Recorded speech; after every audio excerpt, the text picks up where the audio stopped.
Children of God, it's time to take off your shoes, step out of your comfort zone, and wade with trust into the stream of God's mercy. Stand still for a moment, barefoot on holy ground. Let the healing waters wash your feet. Take a deep breath, love soaks into your soul. Be silent and listen to God's word to us today. A reading from Micah 6, from verses 6 to 8. With what shall I come before the Lord, and bow myself before God on high? Shall I come before him with burnt offerings, with calves a year old? The Lord be pleased with thousands of rams, with 10,000s of rivers of oil. Shall I give my firstborn for my transgression, the fruit of my body for the sin of my soul? He has told you, O mortal, what is good, and what does the Lord require of you, but to do justice, and to love kindness, and to walk humbly with your God. How shall we worship our God? We have heard what the Lord requires of us. Leave empty talk and pride behind. We must walk the walk. Prepare to step out in faith, even into troubled waters. Only God knows where we might need to go. Don't be afraid, Jesus will guide our steps along the way. teaching us to walk humbly, to love boldly, to serve God with body, soul, mind, and strength. Let us pray for humility and courage to follow where the Spirit leads. Let us pass the peace.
Welcome to Marsh Chapel Wednesday service. We appreciate the Marsh Chapel providing us the wonderful place to worship. We are glad that you could come. We are honored to share this day with you as we worship together. We hope that God touches your life as we worship side by side, and that you leave this place today with the peace of God inside. The preacher today is Dr. Filipe Maia.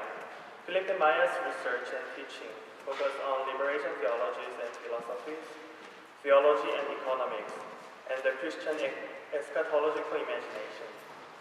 His scholarship pays special attention to the ways in which imaginaries about future shape politics, economics, cultural patterns, and religious practices.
Micah 6, verses 1 through 8. Hear what the Lord says. Rise, plead your case before the mountains, and let the hills hear your voice. Hear, you mountains, the controversy of the Lord, and you enduring foundations of the earth. For the Lord has a controversy with his people, and he will contend with Israel. O my people, what have I done to you? In what have I wearied you? Answer me. For I brought you up from the land of Egypt and redeemed you from the house of slavery. And I set before you Moses, Aaron, and Miriam. O my people, remember now what King Balak of Moab devised, what Balaam, son of Beor, answered him, and what happened from Shittim to Gilgal, that you may know the saving acts of the Lord. With what shall I come before the Lord, and bow myself before God on high? Shall I come before him with burnt offerings, with calves a year old? Will the Lord be pleased with thousands of rams, with 10,000 of rivers of oil? Shall I give my firstborn for my transgression, the fruit of my body for the sin of my soul?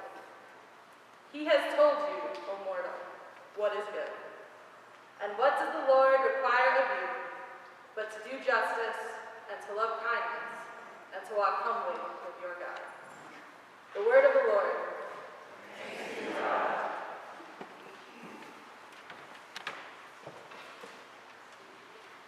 Good morning. Good morning.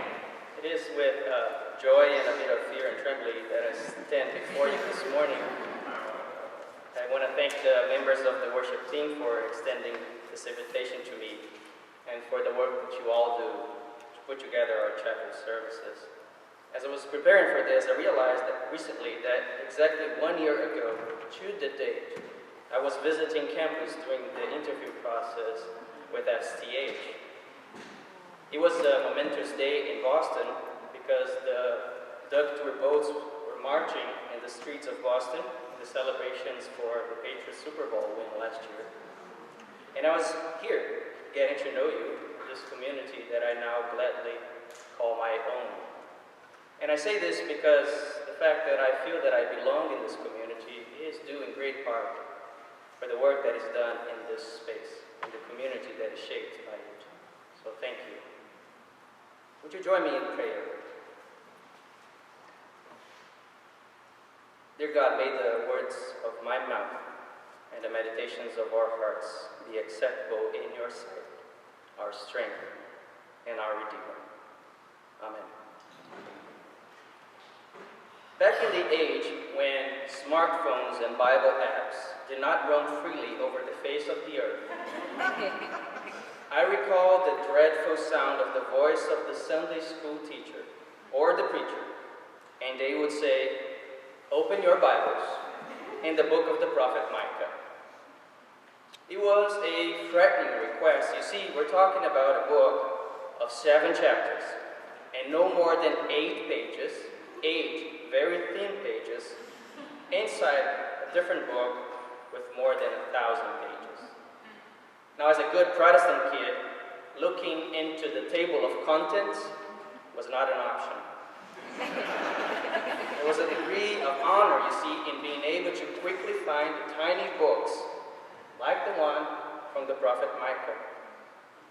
As a good Methodist kid, well, finding Micah before everyone else was a definite sign that I had turned the corner from sanctifying grace and levitated into the thin air of glorifying grace. Now I confess to you, that never happened to me. You see, quickly finding a biblical text was almost like a God-given requirement. What does the Lord require of you? Find the book of the prophet Micah. Now let us agree that finding the book of the prophet Micah in the biblical canon does not rise to the level of a divine requirement. Yet I do want to suggest to you today that there might be some wisdom we can gain if we do pursue the task of finding Micah, which is to say, there's wisdom to be gained when we pay attention to the texts and the voices that often go unnoticed. to the small texts of any given tradition, to those texts and voices that you need to learn how to find. For the sake of simplicity, let's call these texts and these voices minor. In these minor prophets, in these minor voices, like Micah's, we may encounter the prophetic call to a different life, a different set of expectations and hope for what is to come, and a different perception of what leads to a good life. Let us begin our search for Micah by encountering the prophet's context in the 8th century BCE. There's threat of foreign invasions from the mighty Assyrians, rampant corruption of the priestly class in Jerusalem, and the vicious oppression of peasants by the strong class of landowners. Chapter 2 in Micah describes how wealthy landowners grew their wealth at the expense of small farmers, how women and children were evicted from their homes. Chapter 3 speaks of the political and economic elite as devourers of the people. They build large projects in the capital city by exploiting the labor and the blood of workers. It was a dire situation, filled with suffering, oppression, and threats. In other words, the perfect context for the rise of a prophet. The German philosopher Karl Jaspers famously referred to the 8th century BCE as the start of the axial age. It's a time when old patterns of thought started to crumble and a new paradigm started to emerge, more or less simultaneously in several parts of the world. In Palestine, it was the epoch when the prophets emerged on the scene. They come with some key insights. Not everything that claims to be divine is God. Not every power is life-giving power. Not every form of worship honors the God of life. Not every story is the whole story. The splendor of temples, the majesty of the sovereign ruler, the intelligence of the diviners of the court, the prophet observes them from the underside of history. In the words of a commentator, this is the arena where prophets take their stand, between those who instigate the reigns of terror and those who are terrified by them. This is what we find in Micah, a prophetic in-betweenness, confronting the reign of terror while encountering the ones who are terrified by it. Prophets emerge in the midst of tragedy and trauma, farce and corruption, idolatry and accommodation, a present of injustice, and yes, also the possibility of a different future.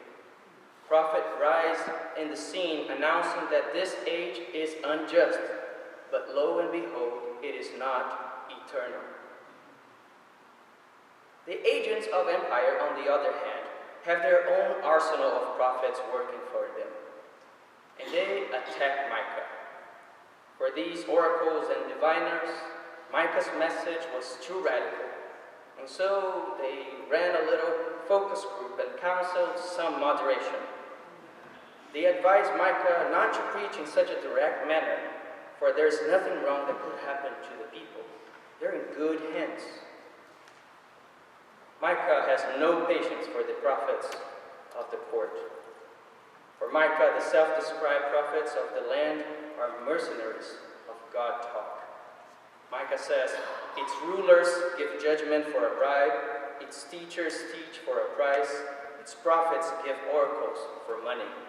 Yet they lean upon the Lord and say, surely the Lord is with us. You see, the rise of a prophet like Micah is a challenge to those who take on the mantle of prophecy as a matter of political convenience. We're not just talking about self-fulfilling prophecy here, we're talking about self-promoting prophecy. Prophets of the court turn future talk into a profitable business. Empires and otherwise totalitarian regimes cannot exist without their own private prophets. They predict that the present state of affairs shall continue on, and their message is, God is on our side. The prophets of the court hold on to the future as their private sphere of action. It is akin to what the political scientist Ivan Asher has recently called the appropriation of the means of prediction. Prophets of the court appropriate the means of divination only to predict that nothing is to come that is not already here. The future merely extends what is now. Now, prophets like Micah get the trick of this message. Talk about the future creates and expands social power. Whereas the prophets of the court predicted politically convenient futures, Micah offered a vision that conjured up a future that was otherwise unlikely, improbable, even impossible. These are Micah's words. God shall judge between many peoples, and shall arbitrate between strong nations far away. They shall beat their swords into plowshares, and their spears into pruning hooks. Nation shall not lift sword against nation, neither shall they learn war anymore. Now this is prophecy that does more than predict what is to come. This is prophecy that creates a way out of no way, that creates a side of history for those from the underside. You see, friend, minor voices dream different voices and dream different dreams. They dream not of great victories, but of a day when we shall unlearn war and begin to learn, well, sustainable agriculture. What a dream! What a dream!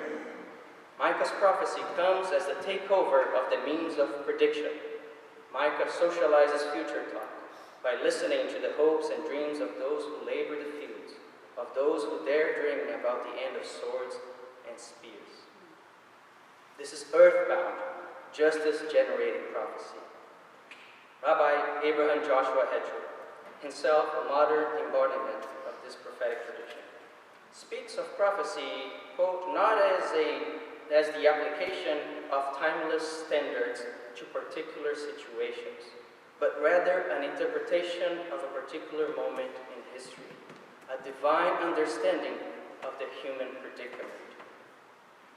The prophetic tradition, the standard for goodness and justice, is not predetermined. It is not an ideal. It is not an above-history vision. The prophet reads history with attention to the signs that are not often registered as major historical events.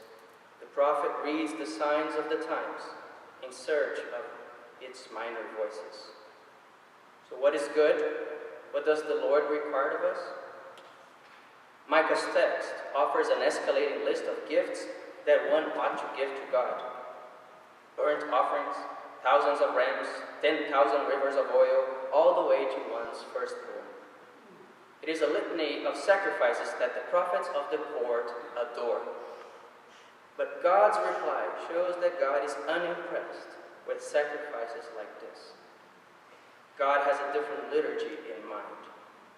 If the divine mysterious work in history has been one of creating a side to the people of the underside, then the work of the people, their liturgy, is to go and engage in the work of justice.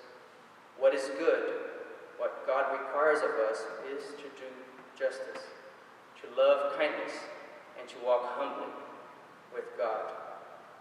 You see, when we find Micah, we find just that justice is the event of finding that which had been neglected, obscured, stifled. It is the collective movement of a justice-seeking people. When we find Micah, we find just that loving kindness is more than just politeness. Kindness in here could be translated as something akin to being bound together. To love kindness is to appreciate the entangled nature of our world, that our lives are connected to a living organism that ties all creation together. Kindness is just relations with our kin. When we find Micah, we find just that. What is good is being on the move with God. To walk humbly with God, we must follow the spirit of Micah's God talk. This is a divine figure that judges with justice and acts with liberating force. To walk humbly with this God, our pace ought to follow the cadence of God's steps. Friends, this is the good that comes with God's life-giving requirements. It's not a code of conduct one subscribes to. It's not an idealized vision of a perfect life. It's not a universal legal document. It is a radical call to be humbly on the move with God, to love and to commit to being in solidarity in the divine tangle of relations, and to do the work of justice. We all stand together in the school of prophets, and I often wonder, how does one teach or learn prophecy? Finding Micah suggests that the prophet comes into existence in the confrontation with the world, in reading the signs of the times and listening to the minor voices. So I pray that in all that we do together as school, we may take courage from one another to pay attention to the minor prophets, be they in the 8th century BCE, be they in the 21st century CE, or anywhere in between. In all that we do together in this school, may we unlearn the dreams of greatness and conquest. May we regain control over the means of producing futures in a world that so voraciously devours them. In everything that we do, in the books that we read, in the ideas we wrestle with, in the meals we partake, in the services we worship in the debates we engage, in the struggles we commit to fight, in everything, may we recall to search for Micah, the prophet who was minor. Amen.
After listening to the sermon of Dr. Maia, I feel like finding Micah, which is doing justice, loving kindness, and walking humbly with God, is all inside the Lord's Prayer.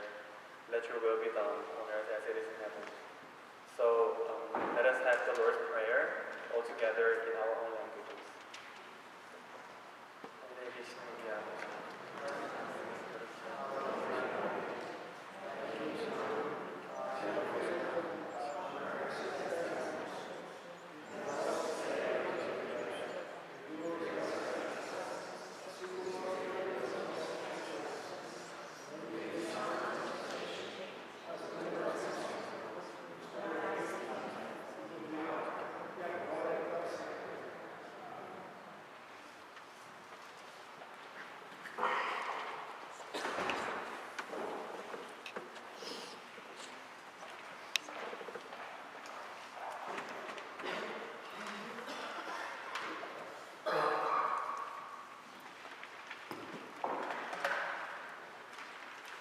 Rise in body and spirit, rejoice in the last song,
calling Maia. You have called me higher. You have called me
Friends, may the road rise up to meet you.